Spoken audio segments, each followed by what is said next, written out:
So I've had my Felder K 700S sliding table saw for about a year now. When I first got it, I gave some initial impressions, but I've had it long enough now to give you some solid opinions, and I've added a few accessories too that I'd like to cover. I'm not going to cover the individual accessories very deeply because the video would be way too long then. If there's some interest in any particular accessory or feature, comment on it in the comments below, and if I get enough requests, maybe I'll do a separate video on that.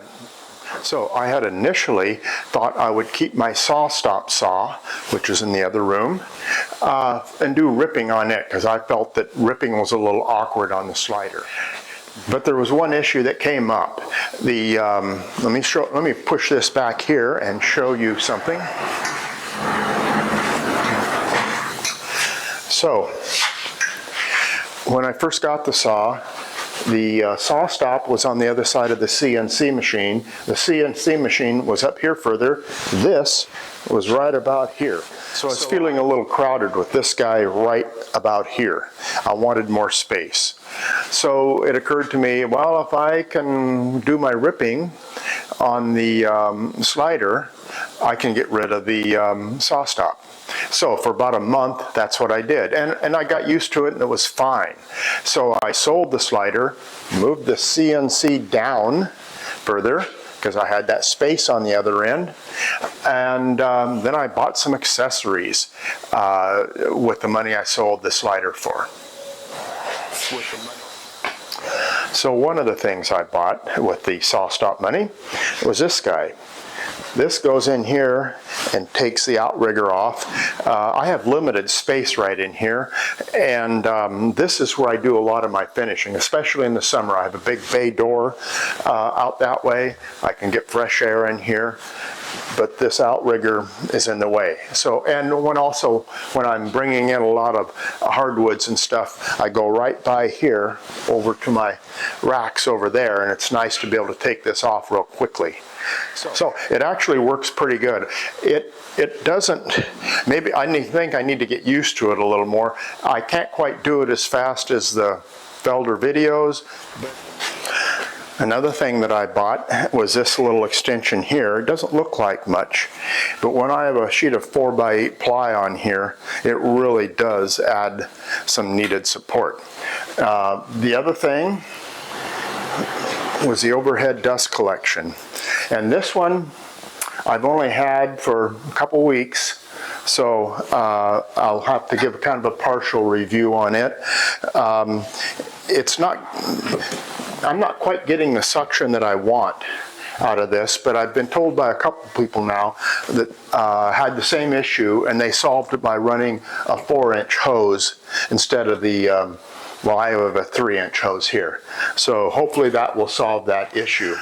Now, one thing that I had wanted to get with my money from the SawStop was the DRO for the outrigger fence.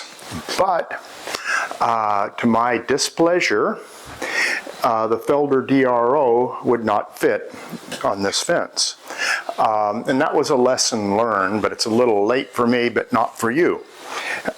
If you are contemplating buying this saw and you think you may want to upgrade later anything that you may want to later upgrade, make sure that you buy it in such a way that whatever configuration you get will accept that upgrade. This one wouldn't. So, but I did get a, this one's by Lamb Tool Works. It's extremely accurate. And I'm quite happy with it. Very square and stiff. No issues there. The only little problem I have with this one is no fine adjustment, but I have found that I can tap, tap, tap, and I can get there really quick. So I'm quite happy with it. The other thing that I had hoped to get was the DRO for the rip fence. Now, that was the same issue as the fence for the outrigger. This is called a Knuckle right here. This Knuckle will not accept the fine tuning or the DRO. But I've got a workaround that I'm good with. This is how I did it on the old SawStop. I square this guy up, come close, take an initial cut, and then follow the dial indicator, and I can dial it right in. It's just an extra step. This is how I normally leave the rip fence, with this narrow part down. I have found that when I have it this way, and I wrench down on this tightening lever, it bows right here. So unless I need that added height of the fence, I leave it the other way because of that. But I've also found that if you just tighten it to where it doesn't move, there's no bend. So be cautious with this. Just don't wrench down on it when it's up like that. So this is something I highly recommend, is the pneumatic hold downs. These are called the Big Squeeze. I had them with the last saw, so I used them on this saw. Felder makes ones too, and I can't compare them, but I'm quite happy with these. I've used these for all sorts of things. I sandwich veneers up here and straight line them, and I get a line straight enough that I can pull those seams together for laying up veneers, which is kind of amazing, really. And I straight line boards with the clamps. Let's go through that. Well, first, I can pull this guy down to where he belongs, and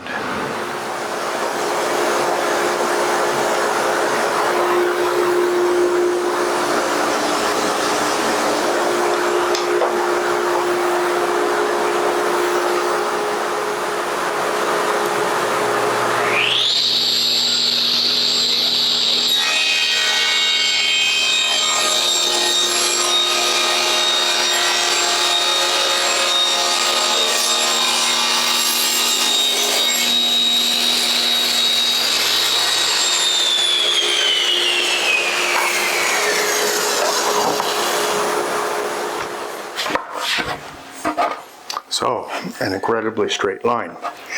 That's really neat. But also, like the project I have going on in the shop right now calls for these legs at these weird angles. I do the same thing with the pneumatic hold downs, and that holds them down real steady, and I get a really good cut there, a very precise angle because of those hold downs. Since I sold my SawStop, I no longer had a Dado, so I bought this Felder. It's not a Dado technically. They have another name for it. And it was really pricey. And there's two of these. One was a little thinner, covers like from 1/4 inch to half, and this covers from half or 7/16 or whatever up to 3/4 or a little more. There's these shims that go in between these two halves to get the exact width you want. I must say though, these guys were incredibly expensive, but they are incredibly precise, and they give the cleanest cut. I've never seen a Dado head give this clean a cut. This is more like something off of a shaper, the way it comes out. Flat bottom, square, just perfect. So with my initial impressions, my earlier video on this saw, I pondered, well, will the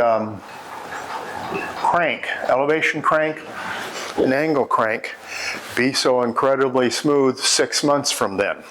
Well, now it's a year from now, and they're still incredibly smooth. Nothing's gummed them up. A lot of saws that I've had in the past, they may start out kind of nice, cranking them up, but pretty soon they get all gummed up and it's a mess. Not so. Also, the sliding action, just as smooth as before as when I first got it. A couple other things. There's a fine adjustment on the outrigger fence to get it back to square. I have found that that works perfectly. I can take this off, or I can move to a different angle, slide it back up to that stop, and it's perfectly 90 degrees, just right on the money. Now I got the 4-horse motor on this guy, and that seems to be fine with me. I haven't had any problems with, you know, thinking, wished I had more power, you know. But I'm not ripping a lot of really thick maple or something like that. So for my situation, the 4-horse motor is just fine. So overall, my impression is this is a wonderful saw. I come out in the morning and just walk by the saw and wish I had something to do to turn it on, because it's just a pleasure to use. I would rebuy this saw in a nanosecond. It is an incredible machine.